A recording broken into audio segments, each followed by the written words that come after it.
Hello, this is Truth Be Told Transformation, and I'm Bonnie Burkert, here to share tools for transformation to live your highest truth. One thing that's true for me is the power of breath, and we're going to have a chance to talk about that. But why don't we just take a moment here and feel it? Just a pause.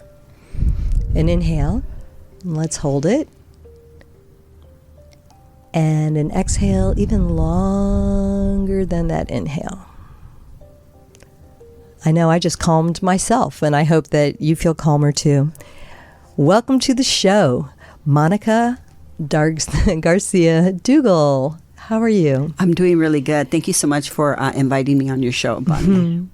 Monica, when Tony Sweet told me about you, I was like, I read about you and saw that you are coach to the financial world, and so I thought, great, I need that personally, always important to talk about. Yeah. And yet also was so pleased to find out that you're not just, it seems like you're living more holistically now, and it's not just that 3D, let's make money world. You're helping us understand really our energy and how that can lead to prosperity. Yeah.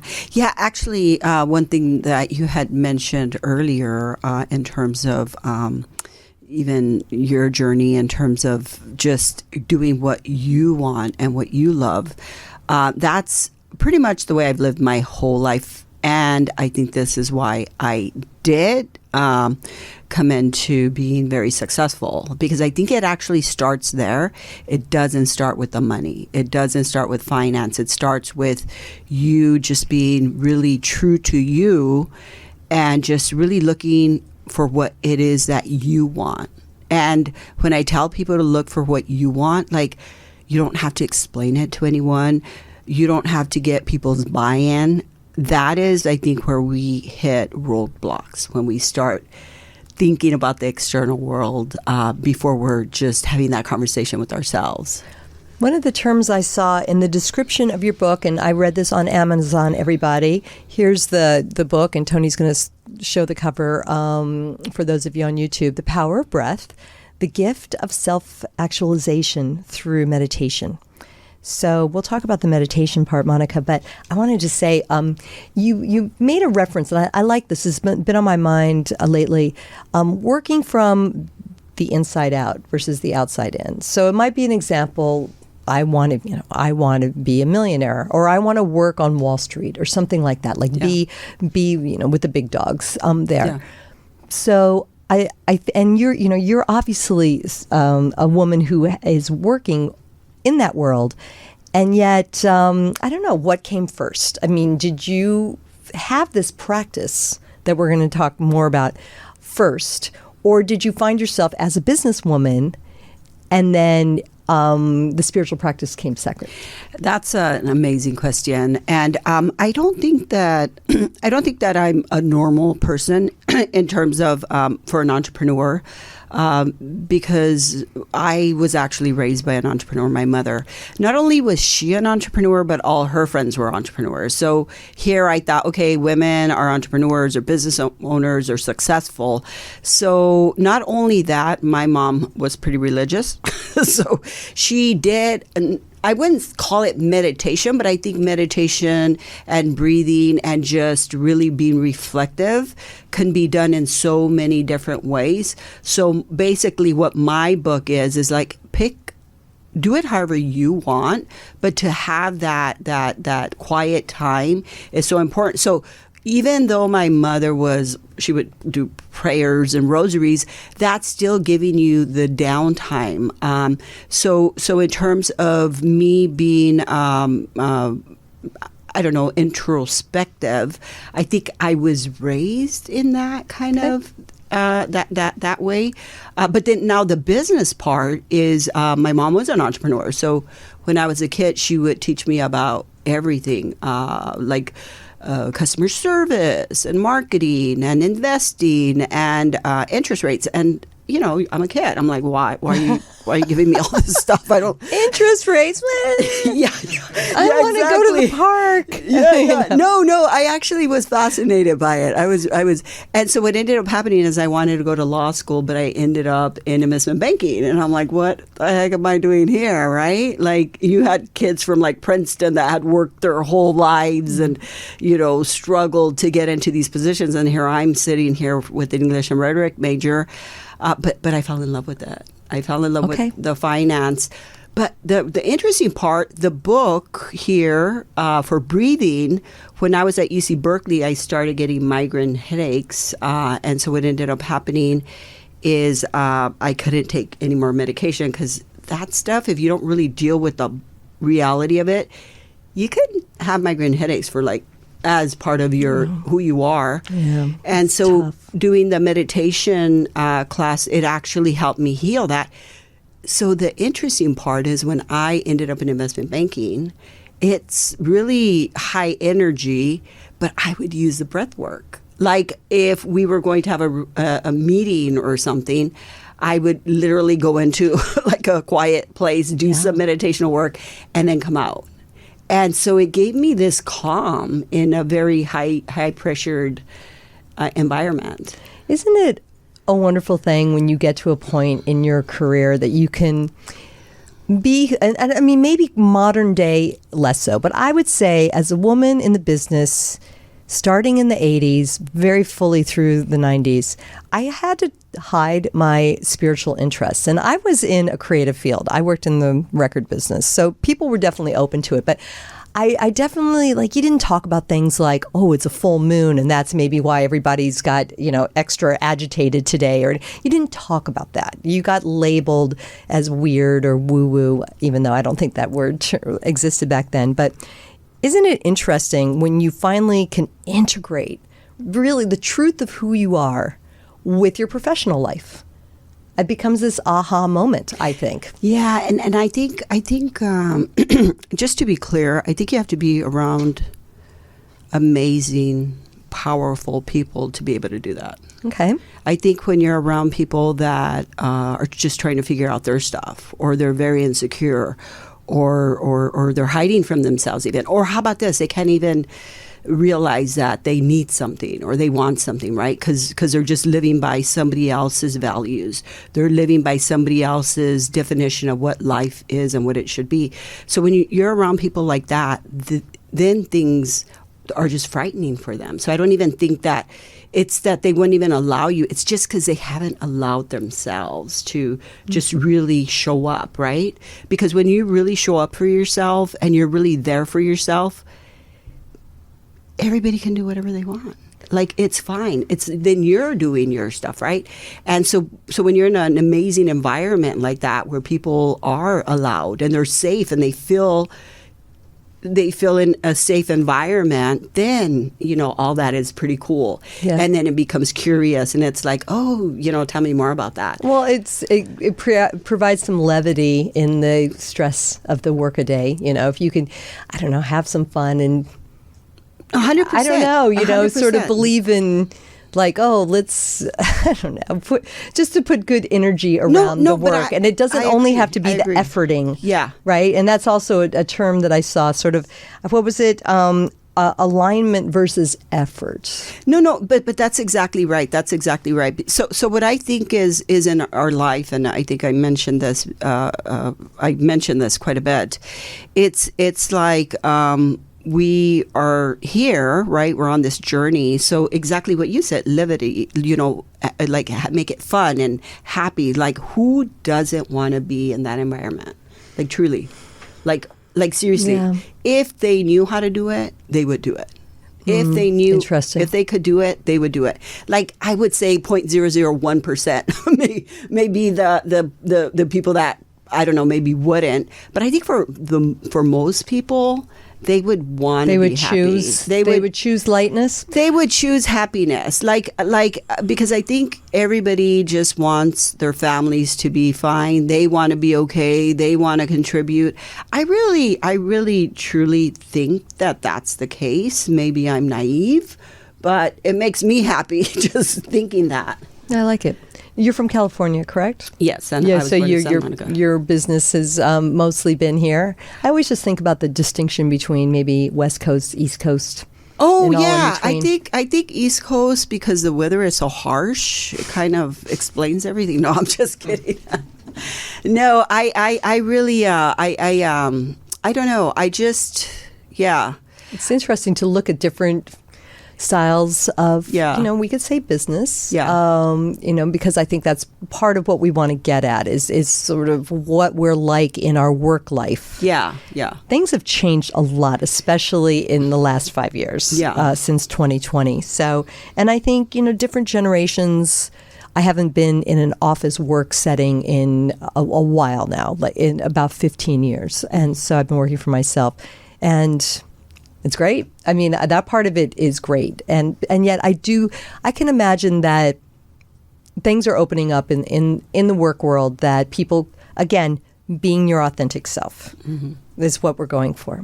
So part of finding that authenticity is the quiet. And I'd like how, again, in the description of your book, you described meditation not only quiet, not only as an escape. So why don't you elaborate a little bit on your point of view? So really the basis of my book is twofold. One is to meditate, because it really helps you make better decisions, and the other is unconditional self-love. So basically what that is right, if you want to be in alignment, right, if you feel that somehow you're not aligned, what does that even mean? Like, how does that even work, that whether you're aligned or not, right? Like at some point, does it mean when we're not aligned, we're tired, or we're hungry, or there's something else that we need? And then maybe when we're aligned, we're taking care of our needs. We have self-care, right? Like maybe you're working on something and you just have to take a break, right? So I would maybe say alignment is just being self-aware, right? Just really knowing what you need at any point. Yeah. And tuning into that. Yeah. Right? Yeah. I mean, I think I see that in so many different examples. I work around music. I work in the music business now. And so consequently, there's a lot of music that happens. Yeah. Now, I'm finding, especially if sometimes I'll have instrumental music or maybe no music at all. I want to listen. I want to listen. The information comes through. Okay. It could be reminders to call somebody or send that email. Yeah. Or it could be, I'm hungry, but I don't know for what, and you kind of tune into really maybe what you need. Like, Okay. are you really hungry, or do you just need some more water? Exactly. And things like that. Yeah. So I invite everybody to find the quiet in the many forms of meditation and listen, because we tend to multitask a lot. Yeah, 100%. I mean, you've got the TV on, maybe you've got a podcast running. Ours, of course, will do nothing but help you open up to all that you need to know. But maybe others are fear-inducing, stress, creating. We're looking to help you peace out. But I think that there is an opportunity. And so talk to us a little bit more about the actual steps of meditation. I know it's a little hard for me to sit still. I mean, I've worked on it in different ways and find meditation in different forms. So I'd like to hear your journey with that. I love your question, and I'll tell you why. The reason I wrote the book is so I don't forget to meditate. Okay. So it's not just you. It is really hard. It's boring, but man, it's transformational. And I say to people, like, I don't mess around. If somebody's successful, I'm doing what they're doing. And so almost every successful person is breathing and doing meditation. Okay. Like a happy, successful person has this as part. Has a practice. They have a practice. They have a practice, because that time that you take to quiet down, that saves you so much time, energy, and money. Like, it really, really, really does. So that is, it's just part of success. So so there are the book is also meditation for the rest of us. I know I've said before is that before I knew how to meditate, I thought like, oh, I have to go find a creek, or I have to go find the right tree, and all of these things. And then I thought I had to go to yoga classes, and then they would do the meditation. And I don't know if you've ever heard of Wim Hof. I think he's Australian. I've heard of it, but I don't know. He does breathing, but he does breathing Okay. at a completely different level. He does it for physiology, and he can actually change his physiology where he can actually be in freezing water, which is unheard of. And literally what he does, most people would not be able to make it. So they were like, what is going on with this person? And is it even true? So they actually put him into like a lab, and they did like scientific research on him. And it is actually true. Wonderful. Through breathing. Okay, great. That's how powerful breathing is. Do you want to take us through? I took us through a little breath in the beginning of the show. Would you like to take us through I some love specifics? that one. Yes. So there's the box breathing. So the box breathing is one of the simplest ones. So it would be 4, 4, 4, 4. You did some of it. So first you breathe in, for 4 seconds. And then you hold at the top for 4 seconds. And then you breathe out for 4 seconds. And then you hold at the bottom for 4 seconds. And then you do that whole thing again. And you could do it like 10 times. That's a very casual one. Yeah. If you're really seriously stressed, I liked what you were doing. I heard you. So what you said is the breathing out, right? Yeah. Do that longer. The longer if you're exhale. really stressed out, doing the longer one out, that's gonna really work on whatever you're dealing with, and it will clear all that out if you did 10 of those. So for example, you did your 4 up, then hold for like 5 seconds, and then you could breathe out for 10 seconds, and then hold out for like 2 seconds, go up for 4 seconds, and you could do that one 10 times. That one's a lot harder because you're breathing out so much.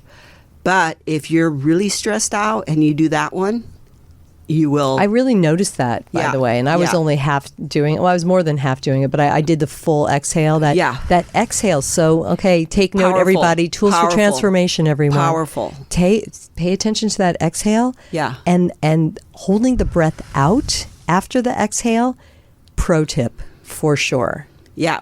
I mean, I gave myself my own little buzz doing that. Yeah. I mean, but remember that's actually don't drive while you're doing this. Yeah. Maybe you could do the box one, which is 4, 4, 4, 4. That one's okay to do the box one while you're driving, but don't do the like really extensive one out. If you're going to do the extensive one out, probably do 6 out, so 4, hold 4, 6. Yeah. And actually when I would drive my kids around, and sometimes it would get a little bit stressful, I would definitely do my breathing.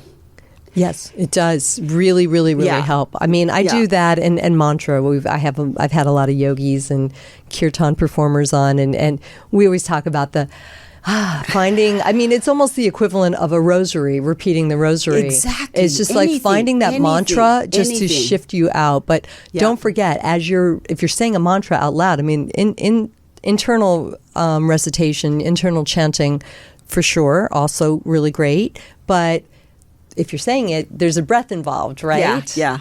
Hare Krishna, Om Namah Shivaya, Om Namah Shivaya. I like a lot of the yoga stuff. The Sanskrit. There's some breathing involved. Whenever you're using that as well. Yeah. There's actually there's something else to what you're saying right now. So there's another level. This one also. So the breathing out really a lot is one that helps. Another one, if you want to get like, just really clear, is Om. Om. And there's another one, L-A-N-G, Lang. Lang. Yeah, so the Lang is for the chakras. Yeah. Okay, so the base chakra is a red chakra. Yes. Right? And also the food for the base chakra is protein. And so red protein base, and it's also your ancestral. So whatever you're right. So what the red chakra is grounding. So sometimes if you're overwhelmed and things, there's just so much going on. If you do the lang like 10 times, you will definitely get clear. Lang. It's very, very like grounding. That? Yeah, like lang. And then if you do it for 10 times, and as you learn it, you do it for longer, because that hits your nervous system really like really hit on, and so it gets you out of cortisol. It gets you out of cortisol. Yeah. All right. Yeah. That's cool. That's I don't know that one. That's a power. Lang. Yeah, it's in my. I don't think I put it on my book, but I did put the vibrational stuff because you've heard the sound, the singing bowls. Yeah, the singing bowls. Yeah. But if you do the vibration for yourself, it's absolutely amazing. It is absolutely amazing. Well, I mean, just going back to some of the basics of in yoga, Yoga 101. I mean, chanting Om. Yeah. If you don't resonate with that specific word, you're just doing the exactly. And I love that you're saying that. That's the book for the rest of us. So whatever vibrational sound, and obviously maybe you don't want to be doing this in front of people, but maybe like in the morning when you get up and you're like in your own quiet space and you do 10 of them, you're going to be so refreshed in the morning. Yeah. Drink your glass of water with lemon, do 10 Om or whatever, whatever sound, but the vibrational, and you're going to be feeling really amazing. That's great. And I mean, I'd like to suggest that if you can't get to that quiet, seated meditation for 20 minutes, how long do you do meditation? That's in my book. It's only like 1 minute or 5 minutes. Even if you could just find that. Okay, well, that's 1 minute or 5 minutes, 1 to 3 times per day, you're going to start changing the neurons in your body. The cortisol will start subsiding, and you'll start living in a more relaxed frame, for sure. All right, everybody, you heard Monica. She's letting you know it doesn't have to be about 20 minutes, 30 minutes, 45 minutes. It's okay. We're keeping it simple here. Yeah. And what I wanted to say is, even if you just hum, exactly. If you don't want to be quiet, how about just the hum? With the breath, and then inhale. Because really, exhale. As I look at you, I see you going internal because you're focusing. Okay, I'm doing this right now. That right there is self-care. Yeah. It's self-care. You're just taking that moment to take care of yourself. That is a game changer. Yes. And one that actually doesn't have to be so hard. Although if you read the book, it's free. You're already breathing. You don't have to go buy it at a store. Right, exactly. Other than your book, of course. Once again, Power of Breath, everybody. So, Monica, you mentioned your mom and spiritual practices of your youth. And we at Truth Be Told and Earthly Beings like to talk about having an understanding of sort of these practices, these spiritual practices and the roots of them. Mm-hmm. So I was just curious, how does...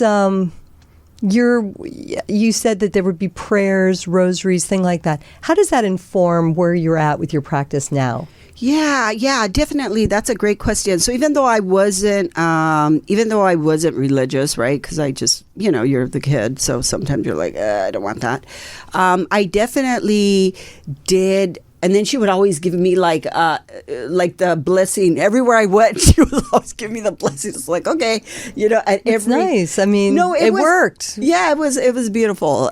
So anyway, it's funny though. When I was a kid, I remember I was at school. I was in second grade, and my friends would be coming over to me, and they'd be like, "Give me the blessing." Nice. So I thought I was going to be a priest at one point. So that it was perpetuated from your mom through you. Yeah, it was kind of. All right. Well, I think that was that was maybe you're predestined that was interesting. To be a guide for us. Yeah. Well, actually, and it's funny because if I tie that into like my finance, like I do want people to not think of like their finance as like, oh my gosh, this thing out there, but just as like that's part of your hygiene, right? That's part of your self-care, right? That you have to take care of these things. Okay. For your retirement, for your college, for your work, negotiating, right? With when you're going to get a job, like you have to think about these things and have a neutral relationship with that. And so that is like, if breathing is just something that we do and we can actually strengthen ourselves in every aspect of our lives, then that's the way I look at that. Well, I think it's good. This gives us a chance to kind of parlay over to the finance world and how these practices work. Because I really remember what I was saying before about like I had to be a certain way and then I'd have a job. Yeah. And I am wide open to... I feel I'm a very prosperous person, and I'm wide open to it applying to the IRA account and things like that. Like just having an understanding. I think it's energy. Yep. I think it's flow. Yep. I think it's even love. Yes, 100%. Gratitude. Mm-hmm. Right? So tell me how we can use an awareness to help our prosperity grow, and very specifically in the world of investment and wealth management. Yeah. So it's interesting. I'm going to do, in about 3 to 5 months, I'm going to do a TEDx talk. Oh, good. And so it's called Breath Work Makes You Wealthy. Okay. All right. Yeah. So basically, just allowing yourself to... in your finances, right? I love what you're talking about in terms of just being open, right? And so that there is then a relaxing way to go about, these conversations with yourselves, and the things that you want, and that because you want it because you're having that conversation with yourself, and because you want it, it's almost already yours. Like you wouldn't ask for it if it wasn't already yours. One of the things, it's like an interesting distinction, and I think it falls in the, excuse me, I need water. How many shows have I done that I've had to actually drink water in the middle of a question? Probably not too many. So I guess the distinction between having and not having, okay? So law of attraction, power of positive thinking. Let's get our verbiage right. So if you're thinking about, you have to identify what you don't have, but you don't want to identify with the not having, right? Yeah, but really, let's think about that for a second. Why don't you just focus on what you want? Okay, there's a whole other spin. Yeah. So yeah, for sure. So let's just like refocus that, like, right? That's great. Why don't you just, because the reality, the news, all of this stuff is going to give you everything that's just going to weigh you down, right? And so it was interesting what you were talking about when you were saying, well, you have all these podcasts and all this stuff, but ours is going to help you and it's going to lift you up. See? Think about that. That's a choice and that's an option, right? So for people to consume other stuff that's going to pull them down and make them feel less than or scarcity mindset, well, then guess what? You're consuming that. That's your decision. You can consume something like this, right? And all of these things that are going to help you, because at the end of the day, you're going to have to reprogram a lot of stuff that unfortunately has been sent to you either through culture or family or even just, the media. And so that's what you're trying to get around to get to where you need to go. So the sooner that you just start focusing on what you want, and it's not, what? How about this? Rose colored glasses. Like all of this stuff and all of these people that say, oh my God, well, what's wrong with you? You think everything's so great. You know what? I'm a realist. Everything's not so great. But guess what? I'm in life. And when I'm alive, we're all alive. We're going to have problems. So guess what? When they come to me and they're in front of me, well, I'm going to deal with them. But guess what? I'm not going to go look for them. I'm going to focus on whatever I can focus on, whatever I can influence, wherever I can help. That's what I'm going to focus on. Everything else, I just don't have time for it. Yeah, I think it's I've been thinking about the news obviously lately, and talked about it was a rough. The start of 2025 in Los Angeles was brutal, and so. And that's just me as an observer. I did not lose my home, and I send my very best for healing for everybody that's still going through all of that. And it was, I remember I cried kind of daily. Not boo-hoo, sobbing, crying, but moved to tears for weeks and weeks and weeks. And I felt like the challenges that existed locally, nationally, were like I felt it physically. I felt depressed. It was winter, so there's always kind of, the longer days and you're kind of colder. And I think there's something about the seasonality of it all. But it was visceral, okay? What I'm trying to say is my sorrow was visceral for a while. And I feel as time has gone on, time heals, I can be more neutral. And it's not that it's not upsetting to see our scarred lands and other problems that exist here in this town right here and now at this time of taping, but it doesn't hurt the same way. And I guess I want to just invite everybody to understand neutrality and how a practice like this, breathing, calming, quieting, can help us manage the bumps in the road, however major. Yeah, I actually, we were fortunate to be able to help a family that did have to deal with the devastation. And it was really interesting because this person is so strong and powerful. They lost everything, but although they're going to have to mourn it, right? They were so positive. And I was so happy for these people, because the reality of it is, this happened and that's happening and this will happen over there and that will happen over there, right? And at some point it's going to happen for you. It'll happen for me, right? Something's going to happen because that's life.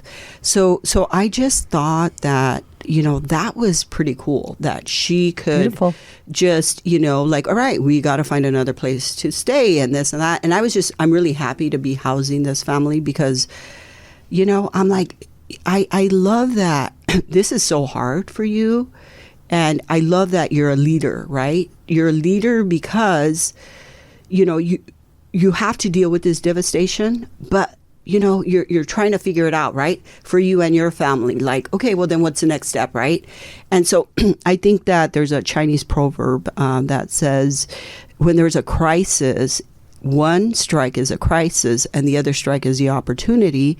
And so, at some point, it's not like you're not going to mourn what you've lost, right? Because pretty much they lost every single thing. But it's almost like their life, right? They're still alive and they're healthy. And so now they can create a new, they could... they fortunately had insurance and stuff, because I heard that some of these people did not even have insurance, which I can't even imagine that. But I just thought that was pretty amazing. And she's a yogi as well, so maybe that helped her. Yeah, we had so maybe that helped her. We had a couple lot. a couple weeks ago. Yeah, and they do sound healing. It was. Again, the resilience. So it was really... That's so impressive. Yeah, to it is. See that. It's really impressive because life does hit. And sometimes it hits so hard. And, how do you move forward in with that? How do you get to your next point?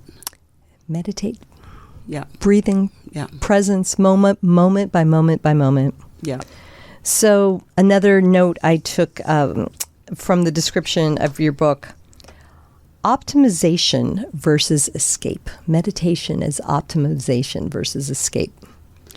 I think we think of meditation as escape, right? I don't think so. I think if I think of meditation, I think of meditation as just being present.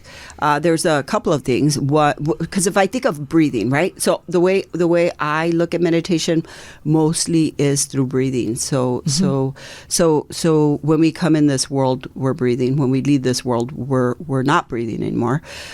So meditation, breathing does not happen in the past.